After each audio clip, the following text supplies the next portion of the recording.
Disclaimer: I use Roll20 DnD 2014. This homebrew is not playtested at 20th level. It may not be balanced to taste and contains discrepancies between DnD 2024 and DnD 2014. This homebrew subclass and the characters mentioned are my original content and may not be to your vibe. Lamau. Alrighty, welcome back to the testing environment in Roll20.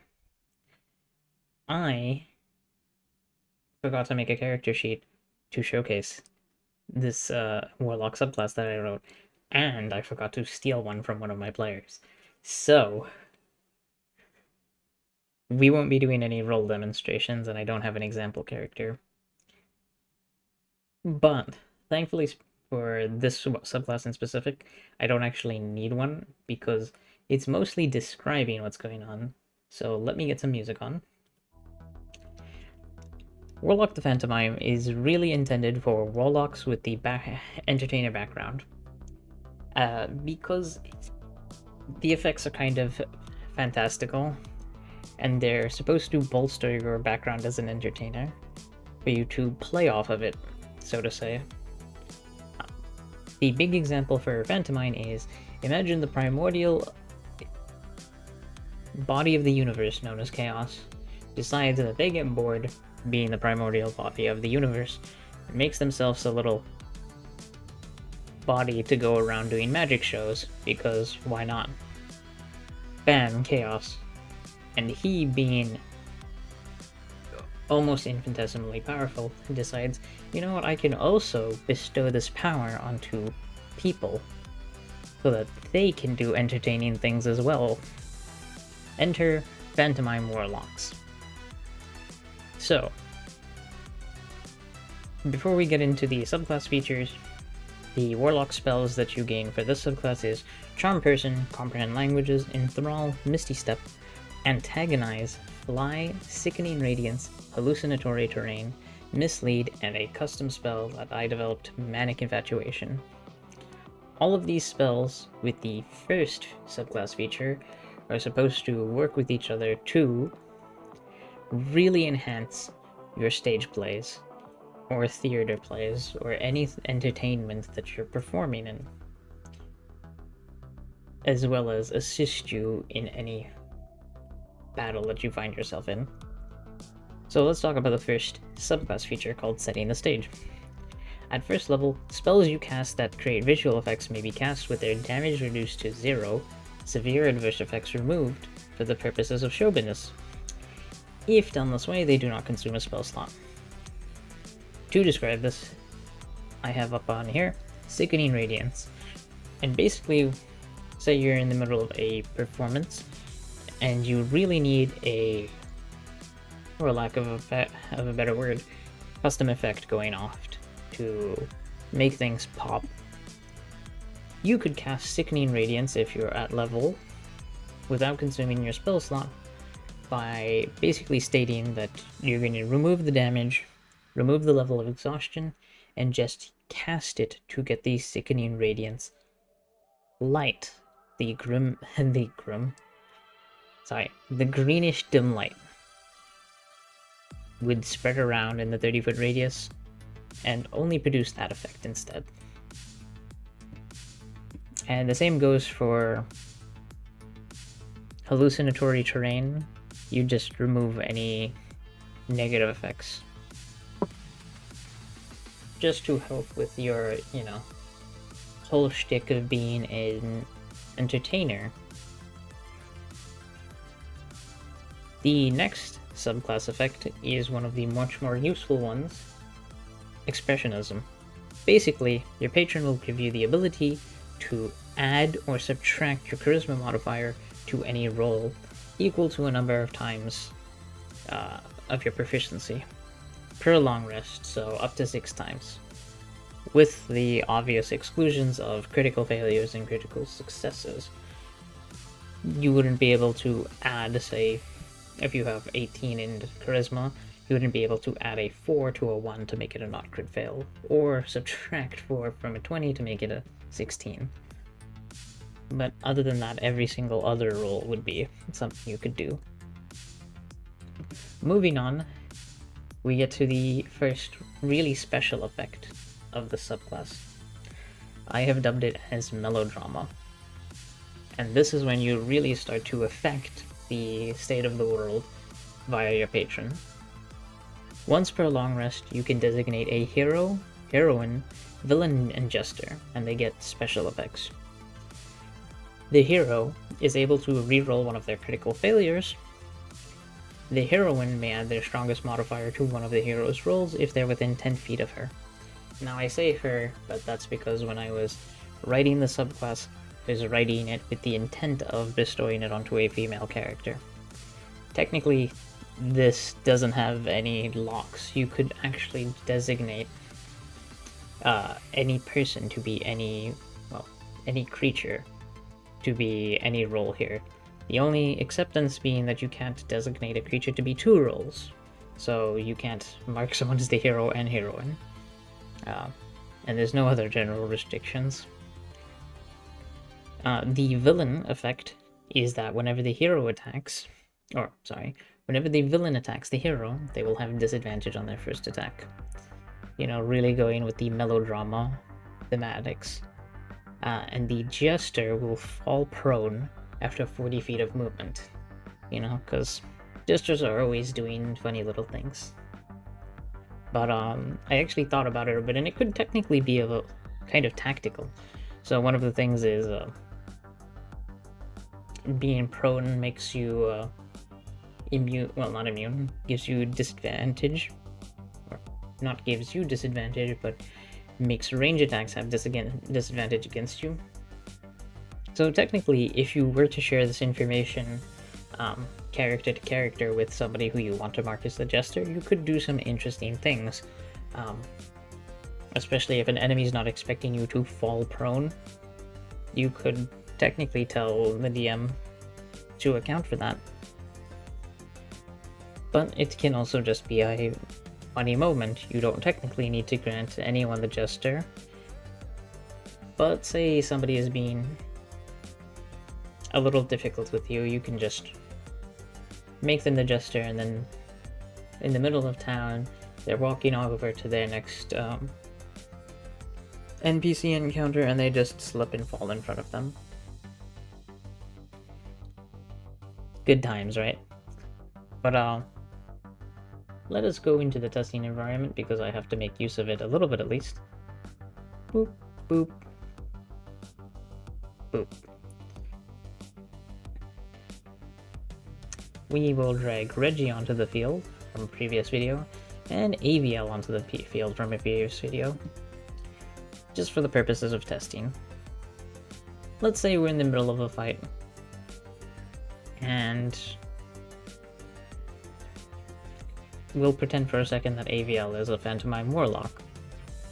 She makes this bandit captain the jester, this one the villain.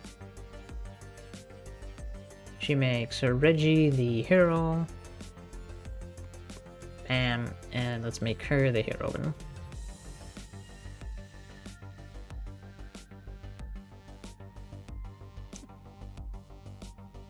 We'll just use this for now. And zoom in a bit. Bam. Bam. So basically the way that this would work is, if you're the jester, 5, 10, 15, 20, 25, 30, 35, 40. Yup. This guy's been knocked prone. Just off of the melodrama effect alone. Shoop. Let's put him back upright and unmark him for a second. This guy is the villain. On his first attack, he would be doing it at disadvantage. Which, perfectly speaking, Reggie would just dodge a crit because of that. Thank you for really helping me out, Roll20, and showcasing how useful this could be. Now, for Reggie,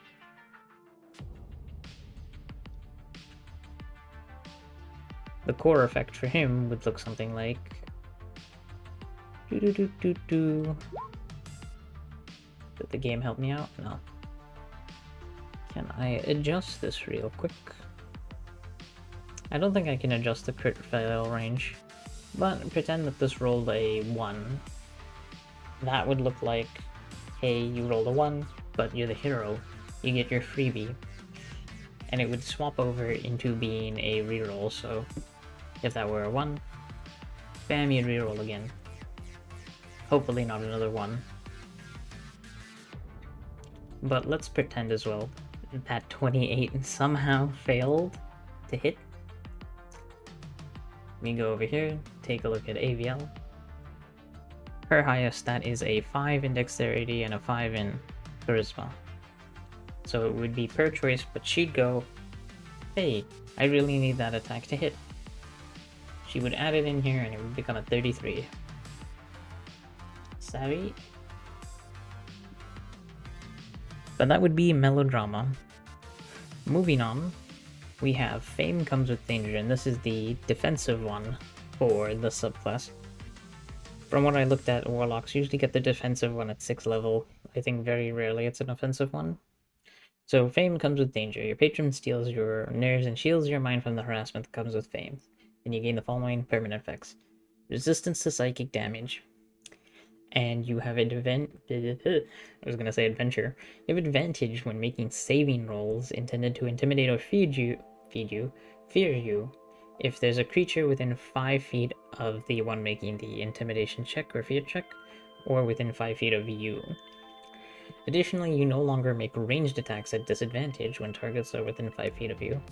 It's really trying to go with the thematics of you're a popular entertainer and you're really not phased in the face of a tough public crowd, so to say. But that would really only look one specific way. Bam, the bandit captain say if he was making an intimidation check, I believe that's a charisma check, against, say, AVL, would do it at disadvantage, I believe, if I said so right. Oh no, wait, sorry, they wouldn't make it a disadvantage, but if it were like that, you know, you dodge.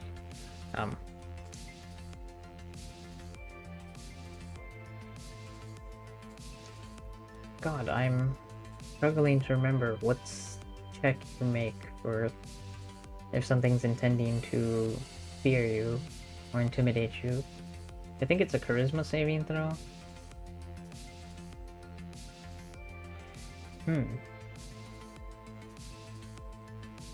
Should have probably tried to remember that before I tried to make this video. But anywho. Oh, that's a charisma check. Not a saving throw, but bam. You'd make a charisma saving throw. In this case, it would still probably fail because that's technically a crit success first roll, but you get the point. Again, okay, maybe I should have made a character sheet for this. But let's move on. So, the 10th level subclass feature. I think I named it a little oddly, but I dubbed it as Diva, and basically starting at 10th level, I think this one might be a little broken in terms of outside of combat stuff, but permanently you're able to make acrobatics, persuasion, deception, and sleight of hand checks as performance rolls instead of doing them as their, regular things. This could help overcome a few things. Performance is a charisma roll, acrobatics is dex, but it shouldn't help too much in general terms, but say if you have expertise in performance, it could really, really enhance your ability to do certain things. Or, well, rather get away with certain things. But the key thing in combat for this is that every long rest, you'd be able to use the uncanny dodge feature a few times. It's equal to your level divided by 4 rounded up, so at 20th level you can use the uncanny dodge feature 5 times, which is pretty useful if you don't take too many defensives, or if your character is lower in the AC category, as it's completely possible to be kind of down there in AC with a Warlock, if you're trying to avoid things like mage armor and the like. So, the big capstone of Pantomime Warlock is called Epic. And this is a little broken, I think, in full technicality, but I think it is too entertaining and unique to not be something that can be played with. Epic, the subclass feature, starting at 14th level after a long rest, you roll a d4. And the first time a number on the d4 appears, you record it until you record 1 through 4 on the die. And then twice per long rest, you may choose a target and your patron will affect the target's destiny. The next 4 attack rolls, ability checks, or saving throws are determined by the recorded rolls. So, basically you do something like this. Roll a d4, 3, 4, 2, and, well, I don't technically need to record the last one because that would be 1. So that would be a 3, 4, 2, 1. And then I choose, say, weird example, but I choose Reggie. So, 3, 4, 2, 1. The next thing Reggie does that requires a roll will critically fail. So, let's pretend he needed to do a dexterity saving throw. Don't need to roll it. It's a critical failure right off the bat, so don't need to worry about that. However, after the effects resolve, the next roll was 4. The next roll will be a critical success. So, we can go ahead and do something like this. I change the crit range for this to 2. And... oh. Wow. I changed the crit range to 2 and I happened to critically fail. Where was that earlier? Well, actually, appropriately so. I did make it so that... I did say that he would crit fail. But now this roll would be a critical success. Which means he would roll, critical damage, and smite would come as a crit. Bam. Ooh. Rolled pretty bad in there. But that would be twice per long rest. And I find it just so cool. It might be a little, busted, but I think that's the kind of, unique things that need to appear in new subclasses to make them more interesting and entertaining, and really broaden what you can do with subclasses. And then it was 2-1. So, going off of that, the next attack would be say I did 1 more attack. Paladins only have 2. But pretend that I had a 3rd attack. I'd go in, don't even need to swing. I know it hits because it's 1 more. 1 more than I need to succeed, so bam. I just do that. Maybe do a smite. Bam. And then my next one would be 1 less than needed to succeed, so say I was doing 1 more attack. I know for sure it would fail. And that would be Epic. And you can do some very interesting stuff with that. For example, with what I rolled here for testing 3, 4, 2, 1, you could do some pretty interesting things. For example, say I rolled 3, 4, 2, 1, but instead I made it so that the bandit, let's say this one, his first check would be a critical failure, right? Let's use this for epic. I know he's gonna crit fail, right? So I could use, pretending AVL is a Pantomime Warlock, the custom spell for Pantomime Warlock, Manic Infatuation, which, on a failed save, charms the target. And if you choose to do so, you can do 5d6 damage to the target. This would just, bam. You know they're gonna fail, you auto-fail them. And then, effectively, you could make your next effect with them really strong. For Manic Infatuation, say you choose not to deal damage to them.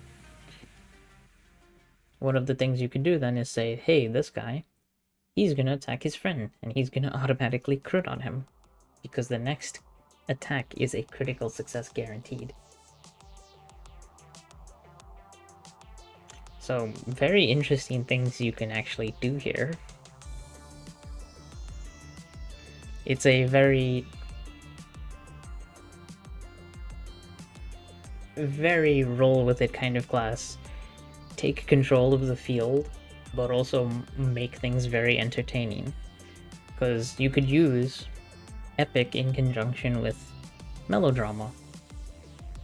Say you mark somebody who's the hero, you know the next roll will be a critical failure, but they're the hero, so they re-roll that anyway, and then they go right onto their critical success. Really odd, but really interesting combinations you can technically do here. To just keep up that theme of really just chaotic stage play, which is what I think makes it interesting. Now, the last thing I'm going to talk about before popping off, the Pantomime spells. So technically this isn't a Warlock Pantomime spell in general, this is actually one of the custom spells that I just wrote and use across some of the other content I've written. Manic Infatuation, it's a 5th level enchantment, 1 action casting time, range 10 feet.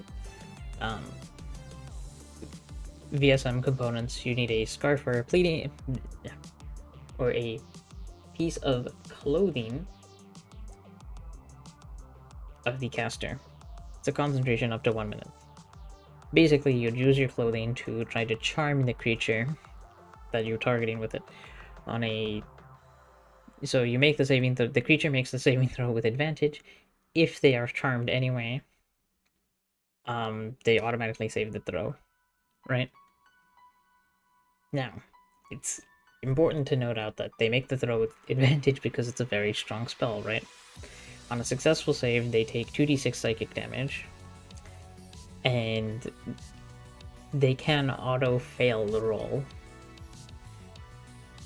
if they're charmed already. So technically you could use a spell earlier, charm them, and then cast Manic Infatuation to basically get it auto-procced. But on a failed save, the target is charmed by you, and you can choose to do 5d6 physical, well, not physical, psychic damage. And until the spell ends, except for the turn that's cast, you can automatically deal 5d6 psychic damage to the target as a bonus action. But if you're out of combat and the target is charmed, they will willingly perform really any task that isn't to bring itself harm or to rake its moral compass. I did add a clause into there that if a target is immune to being charmed, they just flat out take 3d6 damage when you cast the spell. So this is for probably not constructs or the like, because constructs would probably be immune to psychic damage, but if not, basically if you pointed at a construct, you'd go, hey, 3d6 psychic damage. Kind of a little bit of a waste, but it's trying to account for that. Maybe you don't know if a construct or homunculi can take, or can be charmed. Cast a spell on them. If it fails, it fails, but you don't necessarily, you know, lose the spell slot for free, essentially. Because sometimes you can do something and you might just kind of go, oh wait, I did do that and it sucks that I used my spell slot. But you get maybe some consideration back. There's also some weetadness going there. Say you try to use Maniac Infatuation to charm someone to doing something and they are immune to charm, they take the damage, so they immediately know you did the thing, which can be, you know, pretty interesting for storytelling or happenstances, different things going on in the campaign. Wow, I expected this to be a short video, but I guess it wasn't, so I'm going to hop on off here, and I will see y'all next time. Ciao.